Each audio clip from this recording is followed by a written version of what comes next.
buy at this. Oh, okay.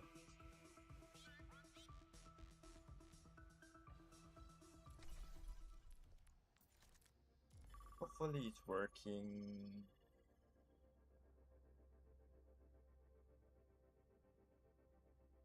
Hopefully it's working. Hello everybody, welcome to the live stream.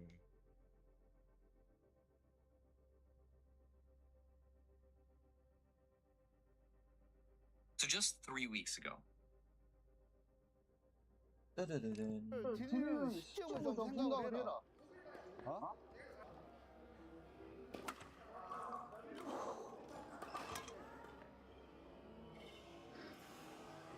너는 찔려고 하지 말라고. 그럼 뭘 해야 할까? 어? 그냥 흉만 하라고, 흉만. 더러운 흉만 만들으라고. 어? 기다리라고. 더 들어와봐. 수도. 거기서 발 빼. 볼을 보고 빼, 이제. 그래. 볼을 보고. 빼. 그래. 볼 보고 발 빼. 발이 따라가 이걸로. 오른발 따라가야지. 그래. 더 따라가. 더 오른발이 볼 보고 또 따라가. 더 오른발 따라가. 오른발 따라가. 더 오른발 따라가. 오른발이 볼 따라가. So just 3 weeks ago, South Korea had the best performing stock market in the world. The stock market is something called the Kospi, and it's gone up almost 200% in the last 12 months. Compared to other stock markets like the S&P 500, which only made 24%, South Korea was on another level. At one point this year, one of the companies, Samsung, was up over 500%, and SK Hynix was up over 1,000%. That's basically a 10x on your money, which is just unheard of. Now, here in the US, our equivalent of the stock market is something called the S&P 500, representing ETFs like this one, VOO. And inside of this ETF, the top 10 companies represent 36% of this index, which historically is a very high concentration. But for South Korea's Kospi, just two companies alone, Samsung and SK Hynix, represent over 56% of their whole stock market. And that's all mostly thanks to regular people or retail investors that have just borrowed money to invest in the stock market. And that's roughly 14 million retail investors. They put their savings and a huge amount of borrowed money into those two stocks. And then, in just 21 days, everything started to collapse. The Kospi dropped 25%, and because of that, 1.2 million accounts, which works out to be 1 in every 30 people in the country, got hit with something called marginal threshold. This is what happens when stock goes down far enough to trigger the loan of money to liquidate, or basically be forced to sell off their stock investment, even if it's at a loss. And that's why over 3 trillion won investments were liquidated, which means they were automatically sold by brokers, while Korean investors couldn't do anything about it. Massive correction. So could that happen in the US? Yes. 320,000 accounts were just wiped out, some of them overnight. It got so bad that the president of South Korea held an emergency intervention for their stock market. Now you might be thinking, okay, well, that's unfortunate for South Korea. That's kind of a problem. It doesn't affect me. But South Korea is doing the exact same thing as the United States. Right? They're both running the same version of the same technique, but Korea's doing a faster, smaller version of the same leverage mechanism the US is. Which means what happens in South Korea and what is happening to their stock market right now as you're watching this video might actually be a preview of what's about to come to the US. So in today's video, I want to show you exactly what's happening and how this could affect investors here in the US. So with that said, let's get into it. Hi, I'm Rich. Hope you're doing well with finance and same for South Korea's market crash. So let me explain what's happening first and how it's all kind of happening in parallel to the United States. So in South Korea, there's roughly 51 million people. 14 million of them, or 1 in 4, are what's called retail investors. Now they call themselves ants because individually, one ant is small and they don't matter, but 14 million ants working together, well, they can do the whole market. Makes sense. And for the last year, that's exactly what we've been doing. Why? It's because South Korea has a cultural expectation that by a certain age, you're supposed to have a good job, you're supposed to own a home, you're supposed to start a family. And the problem is, housing in South Korea has become so expensive that for a lot of young people, owning a home stopped being a realistic goal. In South Korea, there's expectation that at a certain age, you want to have a good job, you want to own a house, and then you want to start a family. Young people who feel like they're out of options to own a house are starting to invest in stocks so they can start to build wealth. So the whole generation is like, okay, well, if I can't build wealth through owning a house, the stock market is the only thing I can do. One of the biggest finance influencers actually said that the last chance to build wealth is the stock market, and if they don't succeed, they're just going to get left behind. So about 14 million people also think this way, which is why they don't just invest, they go all in with leverage. This is where people take out personal loans to buy stocks. They borrow against their salaries, and a huge number of them didn't even buy regular stocks. They buy what are called leverage ETFs. Now, a leverage ETF is a mutual fund that multiplies the effects of whatever's happening in the stock market. For example, a 2x fund means if the stock market goes up 1%, you make 2%. A 3x fund means you make 3%, which sounds amazing. But the catch is that it also works exactly the same in reverse. Right? There was one investor in a documentary about this who wouldn't even show her face on camera because her family didn't know how much leverage she was using. Her portfolio was worth over $650,000. She was up 150%, and her biggest holdings were these leverage ETFs.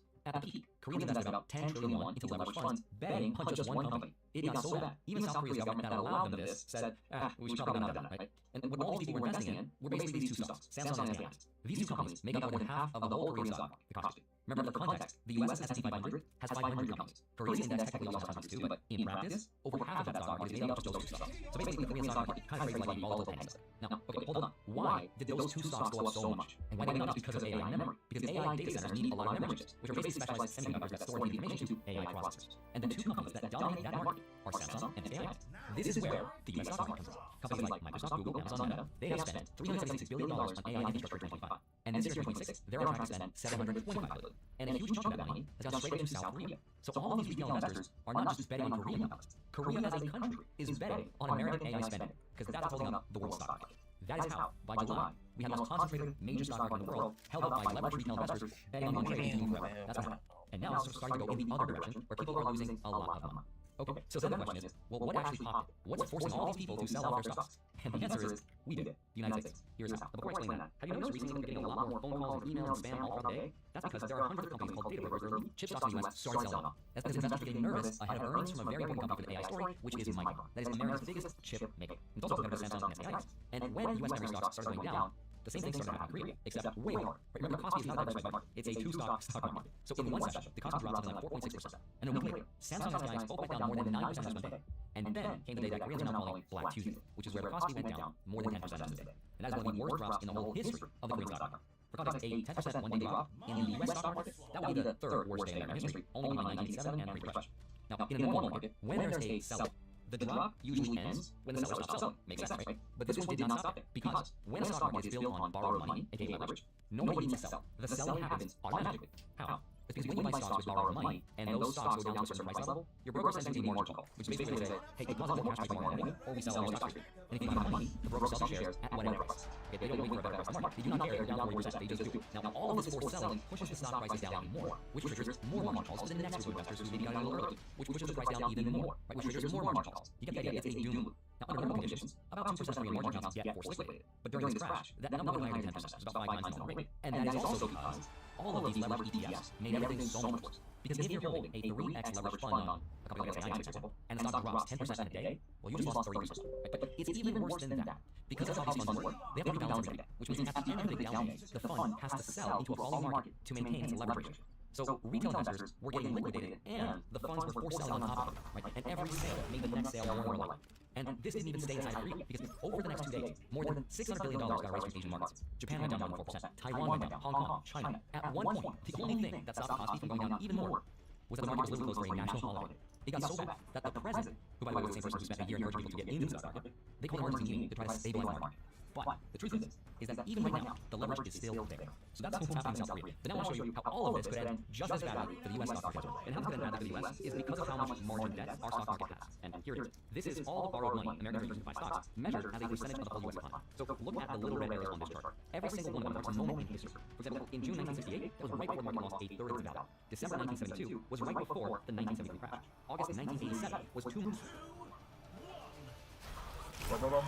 Let's go team, we got this. Let's go, let's go, let's go, let's go.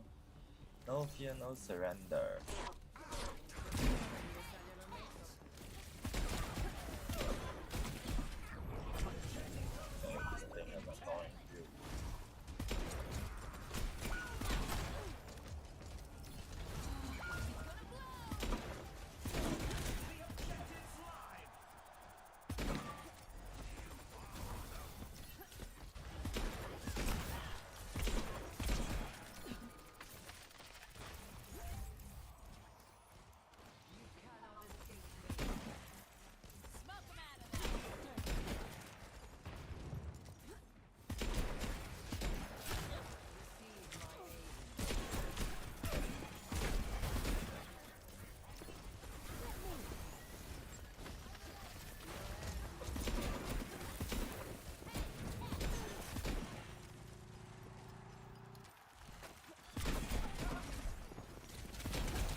my bot was able to push them off.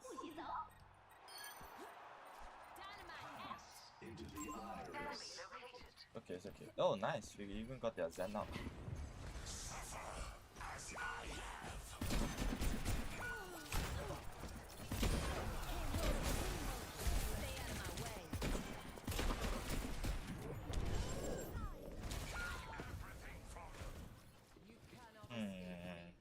Why is our Mercy healing so low? Good question, good question. I think because of the Mei wall, that's why.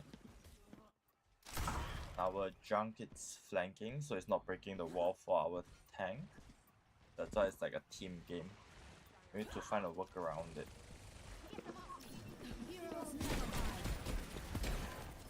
So it's under.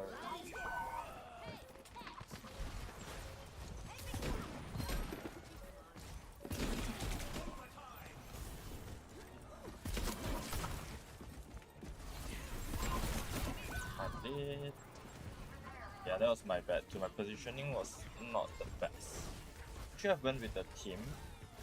And I should have played a little bit more back so that even if the Tracer dived me, our Mercy is able to out heal. But now, because I'm in a weak position, the Mercy need to run to me to heal as well. So I would say that was my bad. I could have played that a lot better. I should play my team as well.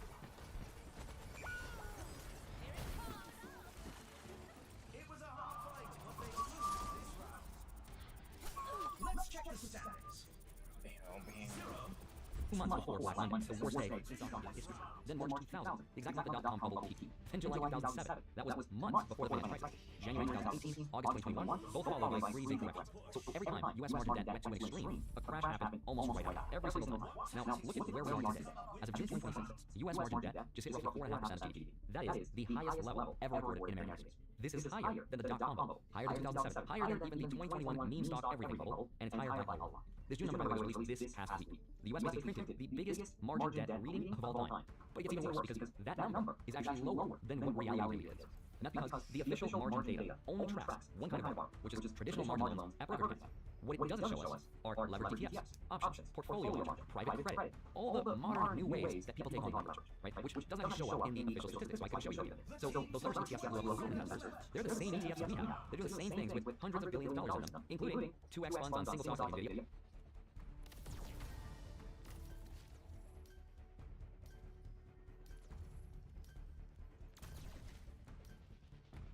Armor. Let's go, let's go, let's go. We got this team. No fear, no surrender. Let's go, let's go. No fear, no surrender. We should be able to win.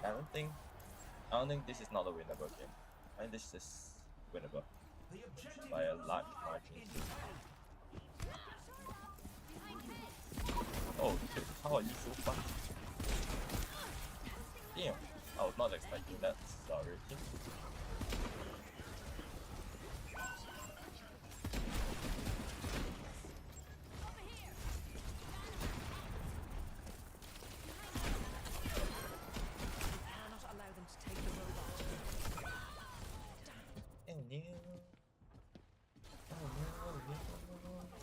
Luckily I didn't get rest. Yeah, I need to play a little bit more safe. I'm not sure why. Team getting absolutely destroyed.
that was his normal out, so unfortunate I could have escaped that. I tried my best.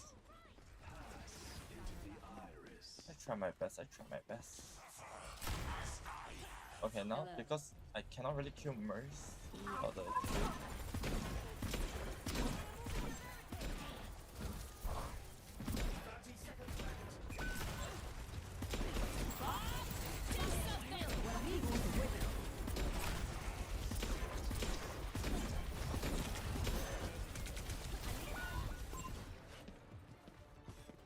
I can't really shoot the DPS. I mean, I can't really shoot the support. Not enough space. How should I play this? Here's our score. 0-2. You can really tell who the playmakers Are they even getting much heal? The Ana. Okay. The teams are I The understand. Tesla, we have 0-day options where people gamble on what the stock market does in the next 6 hours. They're all trading at record volume. The stock market has turned into a literal casino at this point. So this chart actually shows the floor of how much leverage might be in the system. In reality, there's probably a lot more. Now, also think about what's actually holding up the US stock market right now.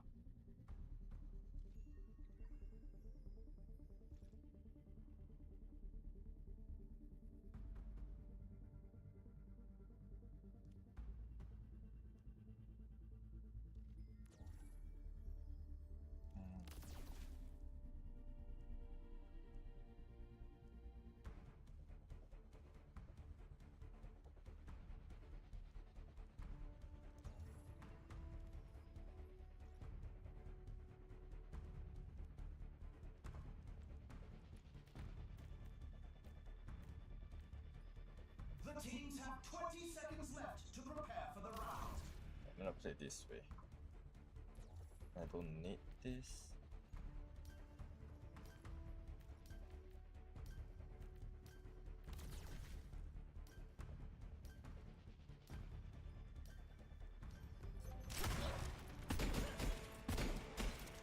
Okay. Let's go. We got this team. I totally believe in us. Commencing attack on objective B. Our Zarya is good. Our Junk and Knife are currently questionable. But based on the way he has played just now, I think he's not bad as well. The objective unlocks in 10 seconds. Nothing there.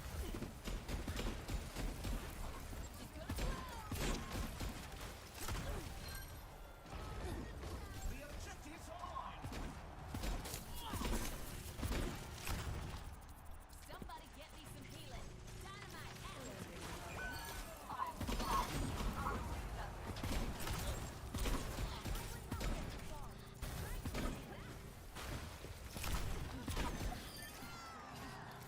Nice. Good team. Just bought me.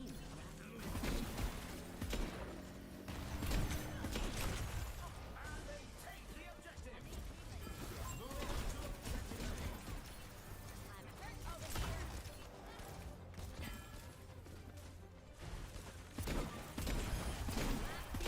Objective goes live in 10.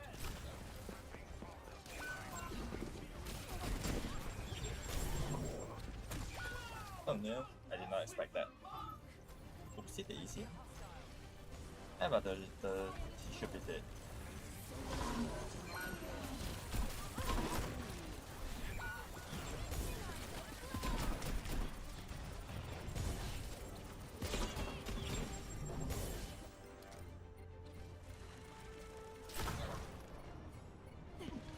But yeah, shit, I missed that up.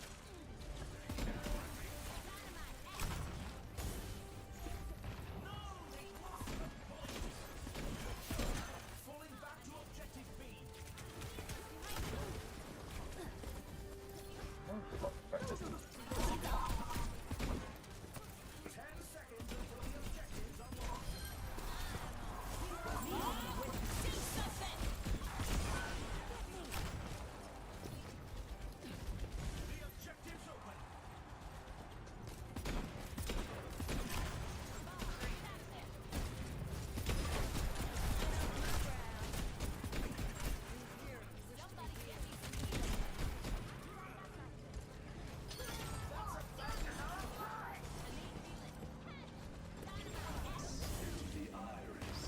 Oh shit!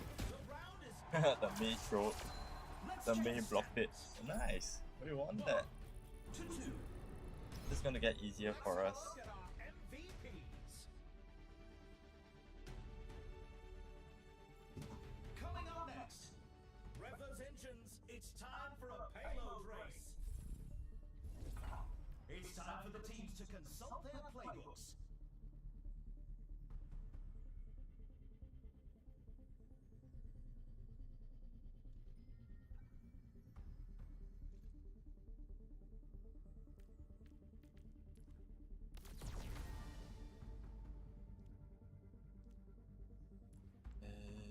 Nah, I don't need that.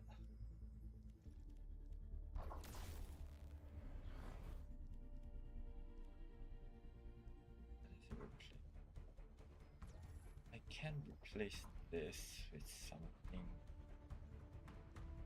I want more damage.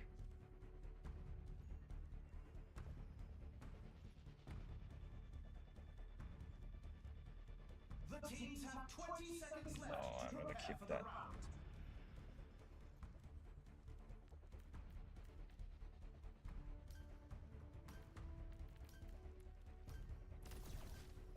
Let's go for this.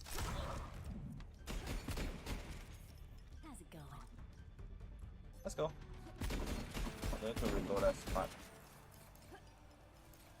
We got this team. Let's go.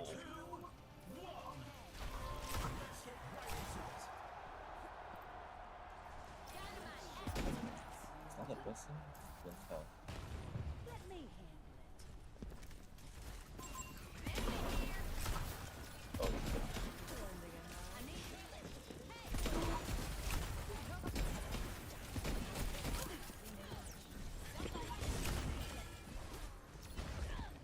my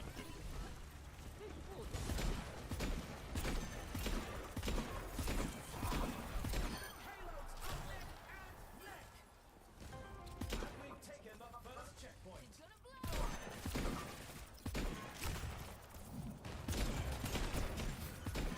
Come on. There's one here. They're leaving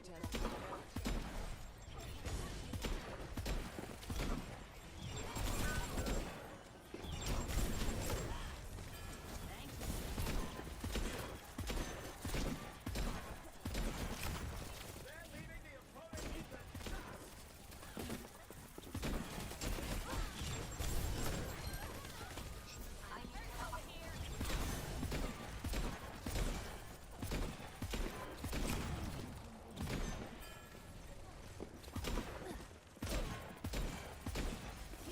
the dust.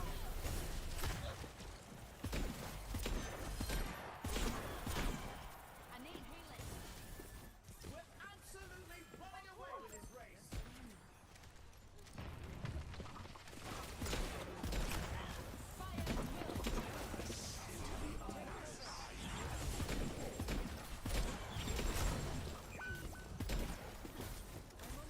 Bob, do something. My fuse is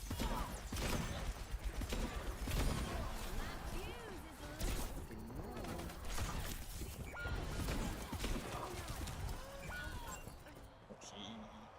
It's really destroyed. They're leaving the opponent in I the realize I'm using my ult very badly, and I'm not throwing my dynamite in the more useful position. Ladies and gentlemen, let your soldier. 不洗澡。Welcome out of there.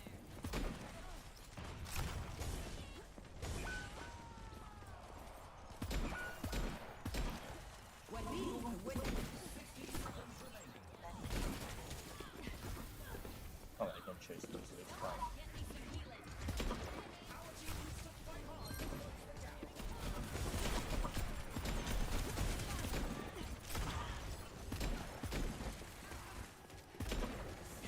Let's move the payload.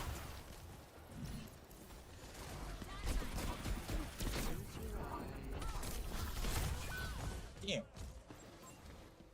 30 seconds left. No, Junk, he missed the shot. Okay, Junk. Our team has That's my previous main. I shall forgive you.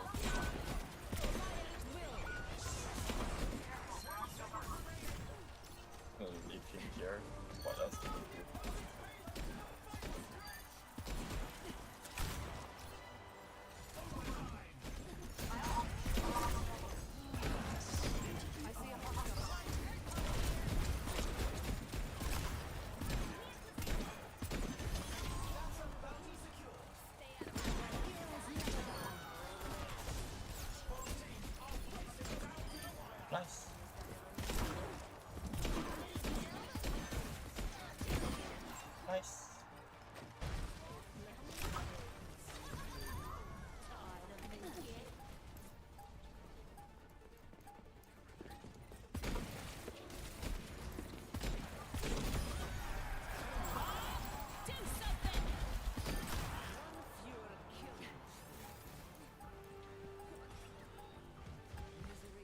Nice. Nice. Nice. Nice. Good team. Holy. The top 10 stocks are 36% less FMR, and almost all of them are making the same bet. That bet is on Ashe. NVIDIA sells chips, Microsoft, Meta, and Google buy the chips, Micron supplies the memory, and they pass all this money back and forth to each other, which is artificially boosting their earnings, which makes this whole growth story believable. But what's really propping up the whole stock market right now is AI spending. It's companies like Microsoft, Google, Amazon, and Meta spending $750 billion a year, which happens to be the revenue of NVIDIA, Micron, and of the whole AI trade. Right? One company's spending is another company's earnings. It's kind of a loop. Right? Jim Chang, the guy who owned Enron, said that the returns on all the spending are already going down. But basically, it's gone from, as a group, 40% a year and a half ago to about 20% today. And if the spend keeps up at this kind of rate, it's going to be moving toward 10%. And then you're going to have real issues. A year and a half.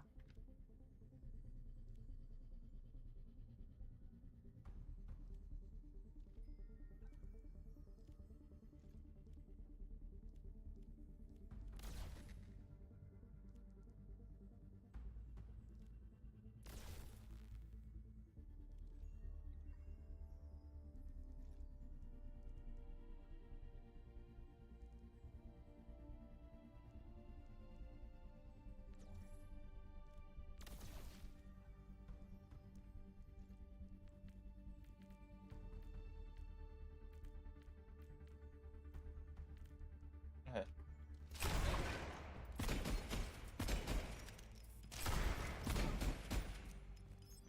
Half ago, hyperscalers were earning about 40 cents of operating income on every incremental dollar they invested. Today, it's about 20 cents, and it's going towards 10.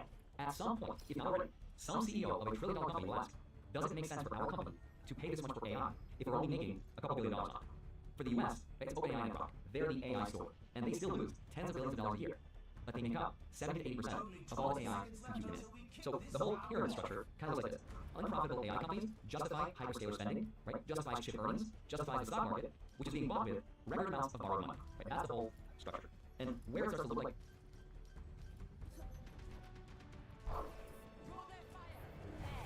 Thank you. As it goes. 3, 2, 1. Capture the objective.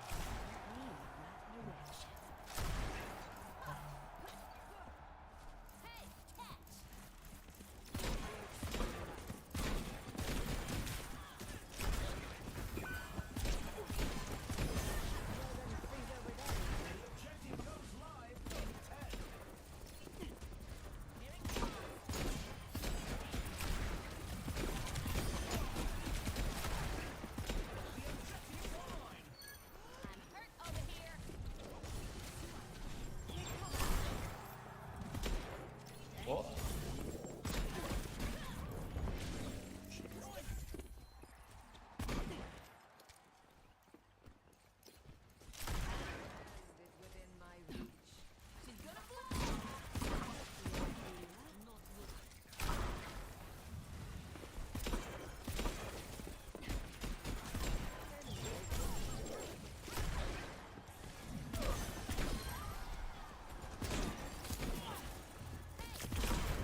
go team, holy. They're getting absolutely carried. Like this could be the beginning of the end. Is companies are now flooding market with new IPOs. In 2026, IPOs come to market at over 12% of GDP in post-IPO market. Now the previous record was the peak of the .com bubble at just 5. Let's push. Now's the time for our teams to work out their strategies.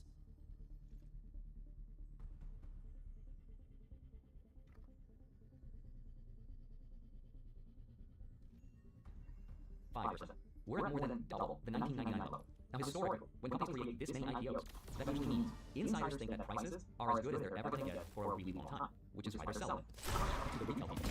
So then the question is, well, is there some kind of a warning sign that we can watch for to know when the bubble might really pop? And as it turns out, there is one number to look at right now, and that number is capital expenditures of specifically 4 companies: Microsoft, Google, Amazon, and Meta. That is it. That is the one number that's holding up the whole global stock market. Now, think about this. The whole Korean stock market crashed because investors got nervous that memory spending might slow down. Not that it did slow down, just that it might. Now imagine what happens when one of these 4 major companies on an earnings call actually says, we're reducing our AI capital expenditures. That would be really bad. Because the only reason these companies have been spending this insane amount of money is only because the stock market keeps rewarding them more. Every time their CapEx spending goes up, their stock goes up as well. And that's our change. Right? They're saying the first hyperscaler to cut back on AI spending will be rewarded by the market because investors are getting tired of just investing money with no returns on AI income. Right? And when saying that they're lowering their spending, the market is rewarding them for it instead of punishing, that is when this unwind can start to happen. Now, this has actually happened before. In the year 2000, Coca-Cola needed 10,000 routers from Cisco. By 2001, they needed only 2,000. They just cut back on their order. 2, 1. Let's go, let's go. We got this team. We got this team. We got this team. Objective unlocked in 10 seconds.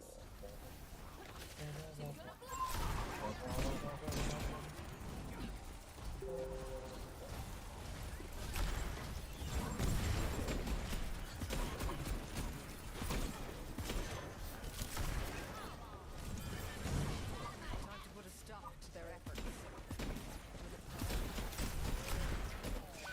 I am dead.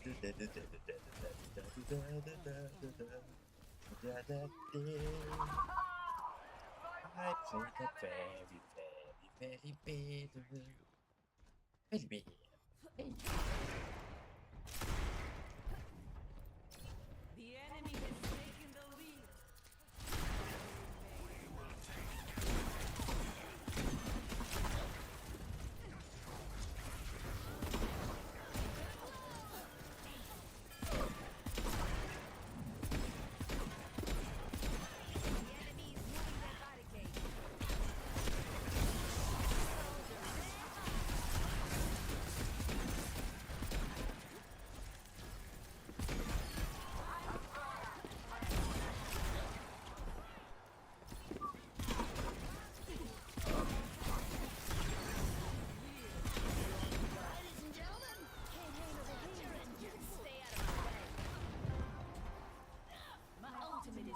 Let us proceed.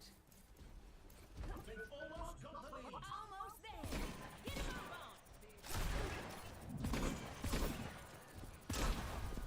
Watch here.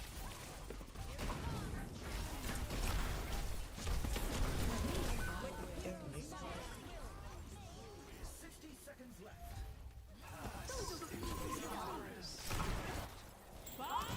Do something.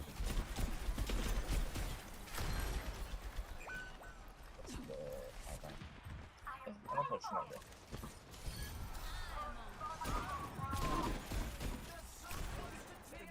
In our possession.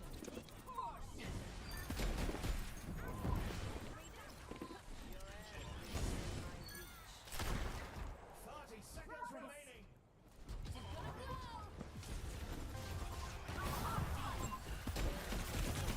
Oh shit, damn. Oh, my bad.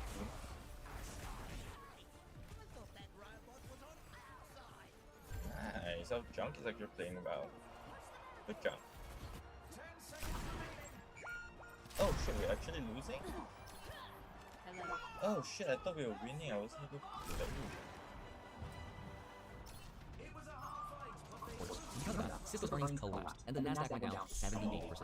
That is what CapEx cut does to the suppliers. Now, if Microsoft cut AI spending by 20%, for example, Microsoft would be fine. But Nvidia's revenue, Microsoft's revenue, Samsung and SKI's revenue, right? It's not their spending cut, but that would be their earnings collapse. Jim Chanos thinks that we could get that moment soon. His words are sometime in late 2026 or 2027. We're going to get it. point in late 26, 27, where people are going to start penciling paper besides us and say, wait a minute, does this next $1 trillion make sense if you're only going to earn $50 billion on it? We can earn that on treasuries. Maybe it's when Shrek 5 comes out. I don't know. Every Shrek movie seems to coincide with the market reaching a peak. Shrek 1, for example, in May 2001, that was tops of the dot-com bubble. Shrek 2, May 2004, post-war correction. Shrek 3, May 2007, pre-subprime crisis. Shrek 4, May 2010, flash crash. Shrek 5, scheduled to be released June 2027. Obviously, that's a joke. That's my way of saying no one knows what's going to happen. The dates don't perfectly line up, but it could happen, and it would be so ironic because it kind of lines up with what Jim Chanos is saying about when the bubble might pop. Now, either way, there's two scenarios that could happen.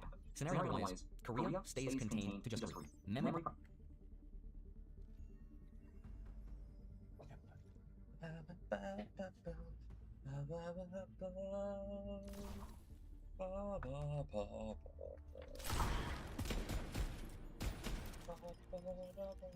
How's it going? Prices stay the same, hyperscalers keep spending through 2027, and the cost eventually recovers. Some analysts genuinely believe that the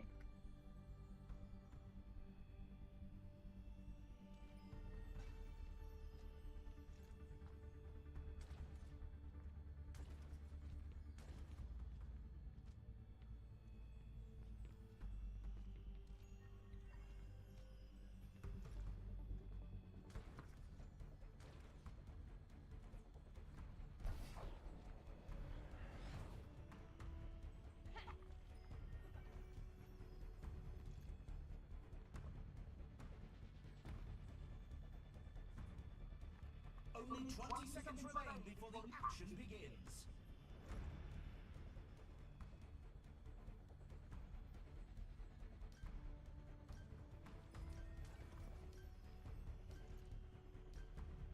AI boom is another 6 to 12 months of growth, and that is very possible. Scenario number 2 is Korea is just born. Right? It is the first domino, and the moment once hyperscaler cuts back on capex, they cut back on spending, that's when this is leverage. 3, 2, 1. Capture the objective.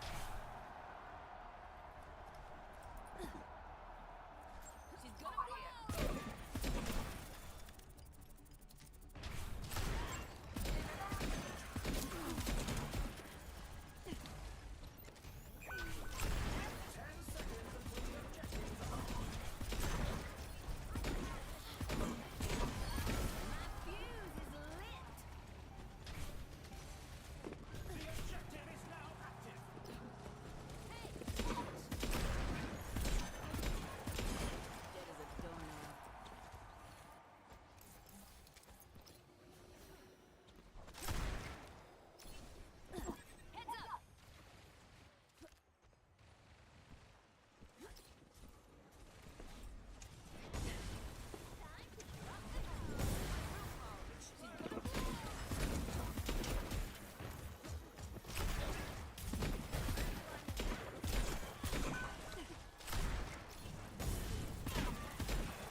It's that mini trap.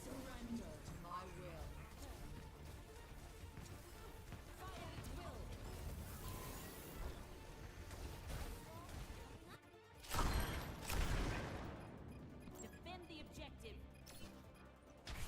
Heroes never die. Into the iris. I'm on fire. Dynamite. Bob, do something.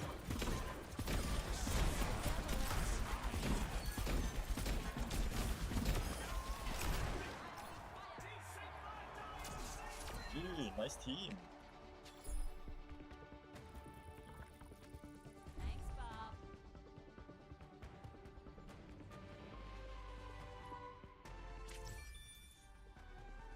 I need to see this again.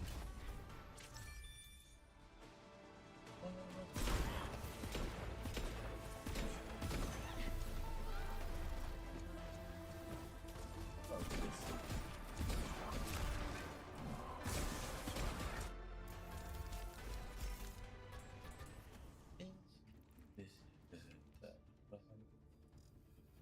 Thank you, everybody.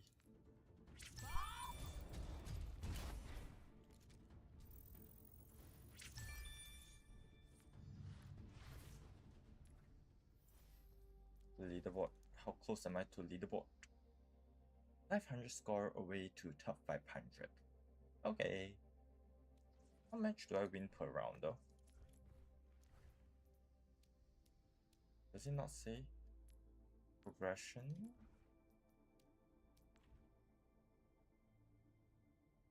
Average Q 10 minute. 43 elimination. Damn. Did I do that much damage? I don't think I did, yo. I don't think my stat is good for Ashe. I lose so much. 43 gameplay, 25 1. That is about 50%, maybe 60%. Yeah. Gameplay, game won, game lost. 12 hours, 1000 elimination, 300 assists. 16 kill streak is my best. Ew.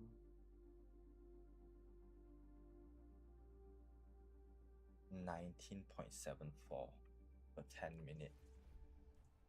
Maybe because the game went on quite quickly. But okay, everybody, thank you so much for joining. I'll see you guys next